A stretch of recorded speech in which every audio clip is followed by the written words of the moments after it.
I think the great thing about Chipping Norton Literary Festival is the fact that it's so based in the town itself. So we're not a festival in huge marquees, a mile or so out of town. We're firmly rooted in the town, so we use the great venues that Chipping Norton has to offer, our amazing bookshop, Jaffe and Neal, the theatre, which is a sensational venue, and lots of pubs and restaurants around the town. And that gives the festival a real, almost a carnival feel, with the town really bustling over the weekend itself.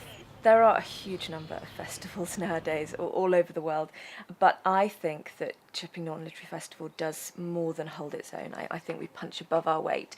We specialise in bringing big names to intimate venues, which gives not only our audiences but our authors a really, really special experience. So in our very first year, we had people like Joanna Trollope, we had Sir Andrew Motion headlining. It was a really sensational lineup.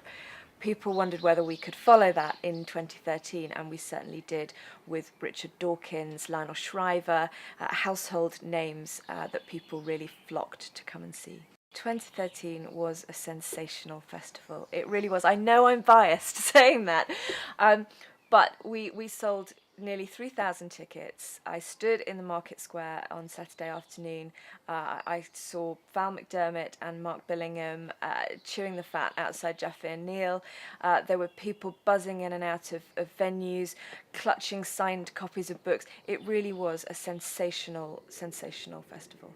Every year I tell myself actually it's not about getting bigger and better, it's simply about getting better. So I think we have a great formula here. We're bringing big names to intimate venues. We've got a great number of events. We have more than 50 events, nearly 80 authors. I think that's about right. I don't want to get any bigger. What I want to do now is tidy a few things up, make sure we've got some really exciting, innovative events that perhaps you can't get at any other festival. Any festival costs money to put on, obviously. We're fortunate that we have a huge amount of goodwill from the town itself, so a lot of our venue hosts support us in kind, but we also need sponsorship. We had some great sponsors in 2013, and now we're talking to potential sponsors for 2014. There's some terrific advertising opportunities, not just locally, but further afield. We had some fantastic national coverage in the press this year, and we're aiming to have even more for 2014. So it really is a corking event to put your name to.